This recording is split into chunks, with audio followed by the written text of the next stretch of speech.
there. Throughout this quarantine, it has become more and more apparent just how much help Aaron needs.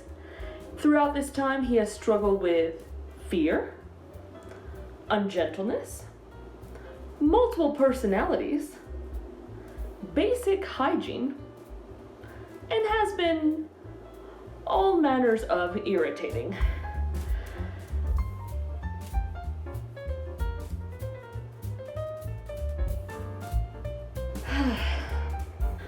You might even be thinking, this guy needs to see a professional. Well, never fear. I minored in psychology in college. I learned all about how God has created the human brain and how it can be improved. This week, I decided to help Aaron improve his self-control.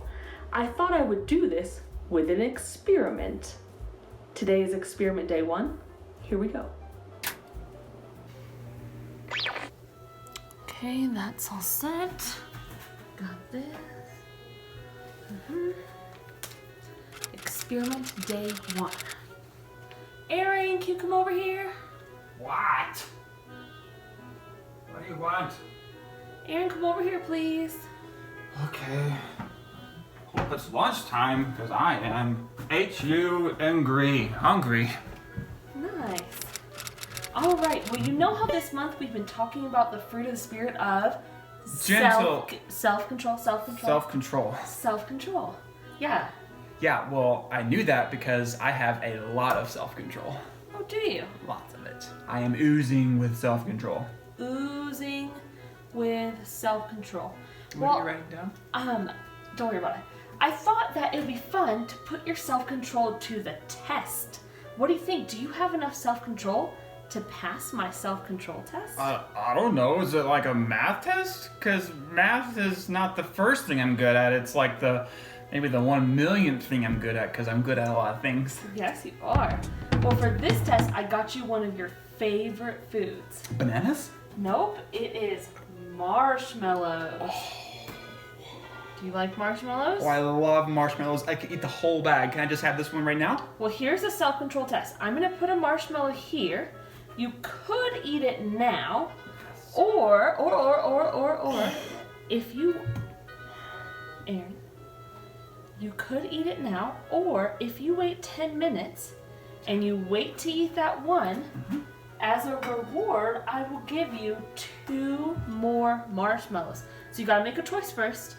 Do you want to eat 1 marshmallow now, or do you want to wait and get 2 more marshmallows? What do you think? Oh, well, I would rather have 3 marshmallows than 1. Okay, but so are you gonna wait? yeah, I think I could have self-control for that. All right, ready? Yes. Let the test begin. Okay, interesting. Wait, what happens? Do I get those? We'll try again Do tomorrow. I get those 2 other marshmallows this time? I could have waited. Experiment day 1 is over, and the test subject has shown an obvious, yet expected lack of self-control. Tomorrow, we will change the experiment and try again to improve the subject's self-control. Krista, let's play Shoots and Ladders. Coming! Okay, that's set. Yeah, okay. Experiment day 2. Aaron, you ready? What? Ready for another self-control test? Oh, I hope so. I don't know. I do want to take another test, but I know I do need self-control, because even thinking about those marshmallows from yesterday makes me want to eat a whole bag right now. They were right there. Yeah. Well, do you remember what happened the last time you ate too many marshmallows? Puking. I puked so much. Yeah, well, before we started our test, I wanted to remind you of something. Sometimes, if we want a reward, we have to be willing to endure some hard work. Like in this test, you have to be willing to endure the hard work of waiting to get that reward of 2 more marshmallows. And Aaron, I've been in a situation like this before. Do you remember that time when my tooth hurt really, really bad? Yeah. Yeah, and I knew I had to go to the dentist to get it fixed, but I was afraid. I was afraid of the dentist's drill. I was afraid of the shots. I was afraid of how long it would take and people's fingers being in my mouth.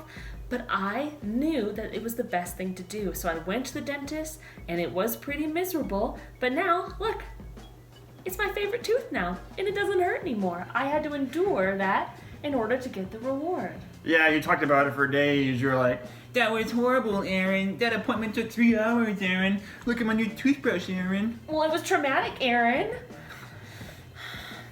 I see now I had to endure the hard work of all that unpleasantness and the hard work of being in that situation to get the reward. Aaron, I know you can do this, and I want to encourage you that you can do this. You have self-control. Do you think today you're ready to wait the 10 minutes to get the reward? Yes. All right, 10 minutes on the clock. Ready, set, go. Oh. Self-control, pretend it's not even there. Just close your eyes, don't even look at it. Maybe just a little touch. Oh, it's so soft. You can pull it apart. Yeah, I think I can do this, self-control. I think I can't. Oh, no, I don't think I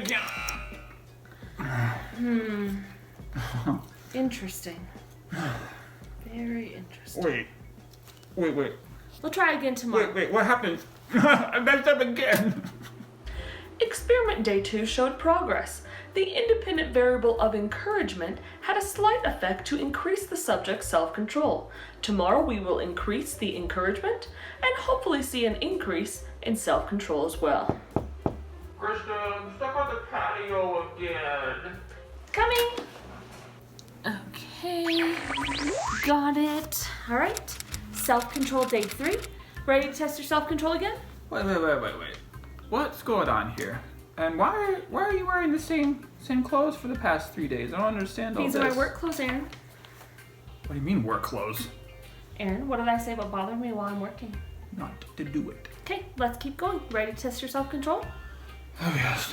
I mean, yesterday I did a little bit better, but you weren't very encouraging. I mean, your whole story about your toothache, it just made me think of the Tooth Fairy, which made me think of actually Tinkerbell, and that made me think of Peter Pan, which then made me think of Captain Hook, and that made me think of the crocodile, and that made me think of crocodile teeth, which made me think of a tooth, which made me think of a mouth, which made me think of marshmallows, because I couldn't help but eat them. You thought of all that in the 5 seconds before you ate the marshmallow? Yep. Well, I thought about that, and I thought maybe you needed someone else to encourage you today. I thought maybe we could get someone who's smart and wise and gives good advice, someone that you look up to, someone that you always ask for help from. So not you? Yeah, not me. Yeah. All right, they're on Zoom. Here, they're ready to talk to you. No. I don't want to do another Zoom call. You got this. Oh, don't make me do another Zoom call. I think this will help. Hey Aaron, it's me, Liana Blue. How are you? Hey, Liana. It's good to see you. I'm glad you could see me too. Oh, well, that makes both of us. So I guess the reason I'm talking to you is because I'm really struggling with self-control and I'm trying to get better. And I know you've probably never experienced that before, have you? Yeah, not much. Well, there was this one time where we were hiking in Moab and it was really tough. My legs were tired and I wanted to stop and turn around. Whoa, that does sound exhausting. So did you stop and turn around like you wanted? Well, no one listens to me, so we kept going. It was really, really tough, and I kept praying to ask God for help. We finally made it to the end to a beautiful place called Delicate Arch. It was worth it, and it was really beautiful.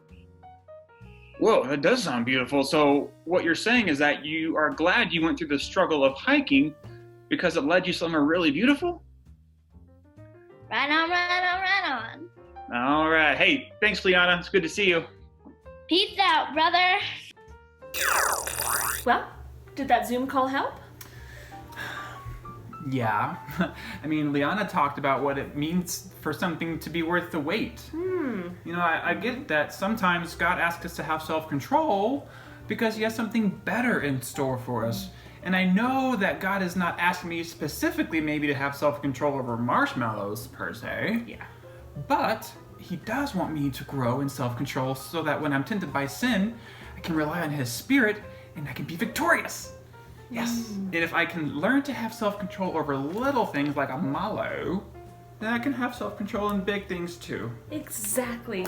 All right, you ready for the test? Yeah. Okay. Marshmallow down. 10 minutes on the clock. Are you going to be able to wait and have self-control? Oh yeah. All right, here we go. It's time for special teams, the teams that are special. Oh.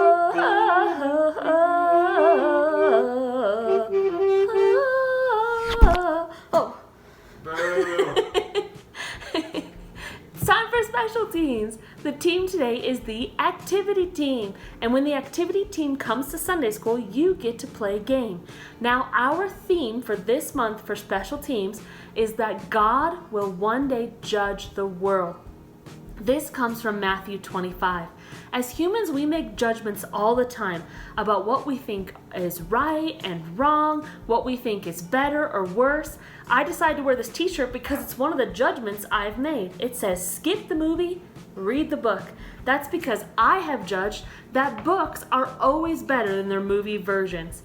Like one example I have is that I read the book Jurassic Park.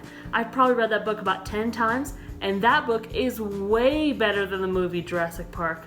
Now, I know there's some people out there, like this one guy named Aaron, who thinks that the movie is better than the book. Ugh. Go back and sit down, Aaron. Don't eat that marshmallow.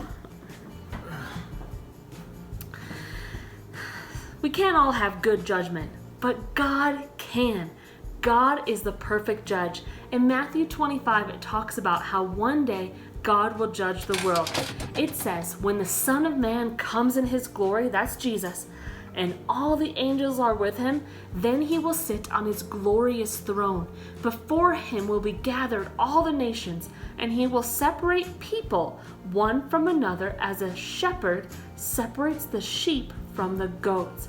Now it talks later on in that chapter about why the sheep will be separated from the goats, why God would separate them, and I would encourage you to read that entire chapter. For our game today, we have a game of separation. We played this game in youth group before and we had a lot of fun doing it. You can either play this game on your own and try to beat your time, or you can play it with other people like a race. Basically what you'll need are two different small objects. So in youth group we use Skittles, you could use M&Ms, you could use little tiny candies, you could even use things like marbles or like dry beans. Aaron, you're on the clock, bud. I didn't have any of those, so what I decided, I found we had peanuts and we had white chocolate chips, so I took those. And in this game, if I was playing against myself, I would need to separate those two into these bowls. But the trick is, you can't just use your hands. In youth group, we tried some different ways. One way we used were some tongs. So you could take and you could try to separate and say, okay, these will go in here, these will go in here. And you could either race someone else and try to be faster than them, or you could time yourself and see how long it takes and then try again and see if you can beat your time. You could also try, I'm not very good at this, you could try using chopsticks to separate, and you could see if that could take you longer or shorter. Oops, I even put that in the wrong one. Or you could also use a straw. So I could take it and I just go, whoa.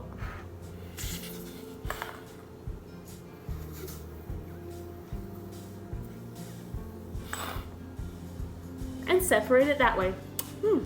Peanutty. I hope you have fun playing this game. I hope you will read Matthew 25. Have a great week.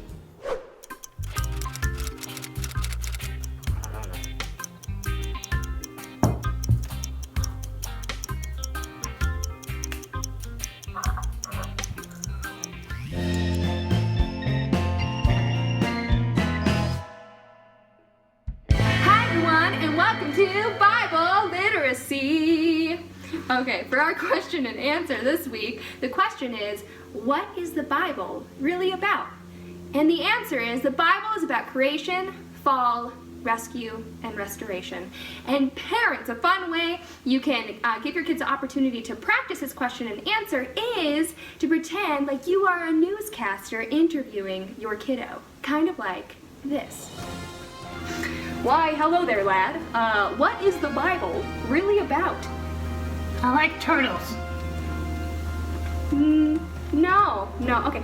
What is the Bible really about? Jesus? Close. What is the Bible really about? God. You're not wrong. One more time, though. What is the Bible really about? The Bible is about creation, fall, rescue, and restoration. Yes! This boy's one smart lad you got here. Okay, friends, for our Bible memory work, we're going over Revelation. So, here are the motions. The first one is letters to the 7 churches. And you write those letters. John's vision of the future. Final judgment. And new heaven and new earth. Just like that. Okay, parents. So once again, you can help your kiddos remember this by doing it in different voices, fast, slow, high, low. This week, I want you guys to try to do it backwards.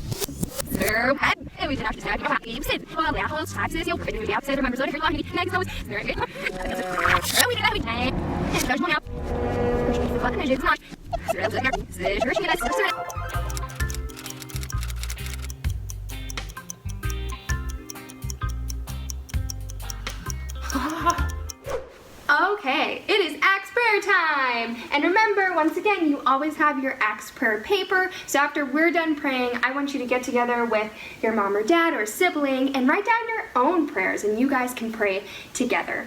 Today, we're going to pray about how we can always place our hope in the Lord. So let's bow our heads and pray. God, you are the creator of all things, and we can place our hope in you. And we confess that sometimes when things get tough, we don't always run to you, and we can place our hope in earthly things. We thank you for always showing that we can hope in you through your word. And we thank you for giving us Jesus Christ to hope in. And we pray that you'll give us hearts that always run to you and always hope in you above anything else. And we say these things in Jesus' name. Amen.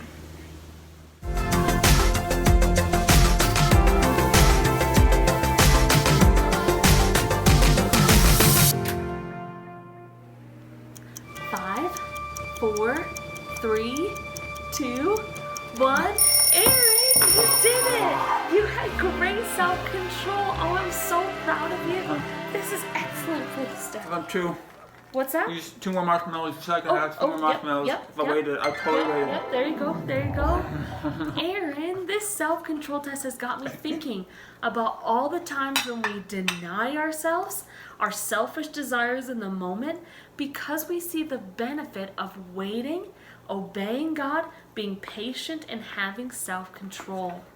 Well, what do you mean, like, deny ourselves? What does that mean? Well, to deny yourself means to give up something you desire in the moment for a larger, bigger purpose in the future. Like in the last 2 days, you didn't deny yourself, right? Within the first few seconds, you ate those marshmallows right away. But then you didn't get the reward. Today, you denied your desire. You denied it for 10 minutes because you saw the reward of getting 2 more marshmallows. You saw the reward in waiting.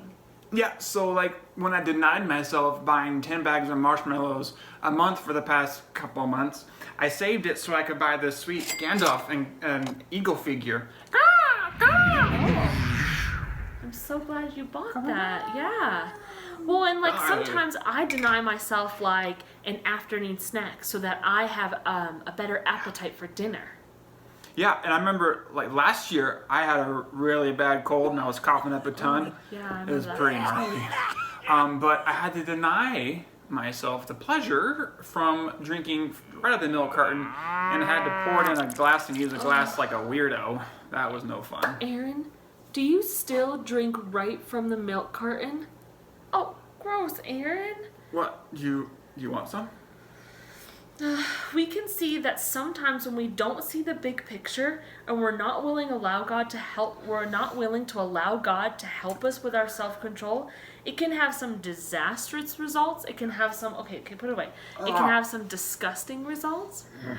In our Bible story today, we actually are going to see kind of a bad example, a time when somebody gave in to their sinful desires instead of having self-control. You know, Aaron, the problem with self-control and the lack of self-control has been here since the beginning. Yeah. Our story today comes in Genesis 4, and we see the first two brothers of the world, Cain and Abel. Abel was in charge of animals, and he raised animals, and Cain's job was to take care of the land. And they both in this story bring offerings before the Lord. And God accepts Abel's offering, but he rejects Cain's offering. Now he didn't like Abel more. There was a problem with Cain's sin. And God says that to him. It says in Genesis 4, the Lord said to Cain, "Why are you so angry? And why has your face fallen? If you do well, will you not be accepted? And if you do not do well, sin is crouching at the door. Its desire is contrary to you, but you must rule over it." God was telling Cain here that his sinfulness was preventing him from honoring God. He was warning him, telling him, you need to rule over this sin. What do you think? Do you think Cain did that? Do you think Cain conquered his sin? Well, you said it was a sad story, so I guess not. Yeah, sorry, this is kind of a sad story. Cain did not. Instead, he did not have self-control. He gave into that anger. He gave into those feelings of jealousy, and he took them all out on his brother, and he ended up murdering his brother Abel. There were big consequences for this. Cain was sent out. His relationship with God was forever changed. Now God was merciful to him, and God did offer him protection, but it says in the passage that he was a fugitive and a wanderer on the earth because of his sin. Cain had completely lost control of his jealousy, of his sinful anger toward his brother. He had become controlled by anger and controlled by sin instead of having self-control. Now we battle these same things today. If we allow ourselves, we will give in to our anger, give in to the temptations, give in to greed and jealousy and impatience, and that will rule over us instead of God's good word and self-control helping us. Now, God warns Cain about his sin, and God tells him, you must rule over it. This tells us that self-control is possible, but it's not possible on our own effort. If we just try really hard, there's times we are still not going to have self-control. We need to rely on God and His Spirit to help grow us in these fruits of the Spirit, including self-control. Yeah, and that reminds me actually, in 1 Peter 5, verses 8 through 9, it says, "Be sober-minded, be watchful. Your adversary, the devil, prowls around like a roaring lion, seeking someone to devour. Resist him, firm in your faith, knowing that the same kinds of suffering are being experienced by your brotherhood throughout the world." So, I understand admittedly that I was struggling to have self-control and not eat that delicious mallow, right? But it was really helpful to know that other people like you and even Liana also knew what it was like to struggle and to have to wait, to have self-control over things and to endure. And it was really encouraging to know that I'm not alone in that. Well, good one. Aaron, I'm just so proud of you for having self-control in that. Now, I gotta tell you, I had a little bit of a secret from you. You're not supposed to keep secrets from me. Oh, it was a surprise from you. Surprise! That I was doing this experiment and I told you that the reward was 2 marshmallows, right? Yeah. But actually, I had planned a bigger reward. What? I knew you'd been saving your money and not buying marshmallows for a while, so I ended up buying you marshmallows to last until Christmas time. All those marshmallows are for you. It's like a unicorn horn. Yeah, I'm so proud of you. You know what? This week I'm going to encourage all of you watching. I'm going to encourage us to trust God in times like this and reach out to others for help. Sometimes we are going to have to wait. I know we've been experiencing that a lot during this time. Sometimes there's going to be times of struggle or times where we have to work hard or endure suffering or go through things that we didn't want to have to go through.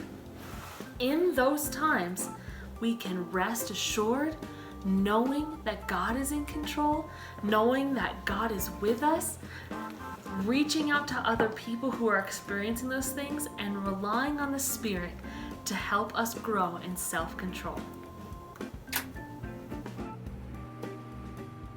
For the results of this experiment, we have seen how encouragement, prayer, and practice can all be used to increase a subject's self-control. Krista?